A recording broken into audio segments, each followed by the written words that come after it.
Di subscribe, like dan share dulu ya guys.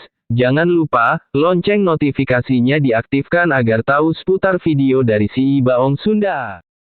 Halo guys, inilah akibat sok gaya-gayaan balapan di jalan sempit, sehingga dua motor tersebut tabrakan dan kecelakaan, korban mengalami luka-luka yang cukup serius. Kejadian ini di Cisewu, tanggal 2 Juli tahun 2022 Garut, Jawa Barat. Berikut detik-detik tragedi guys.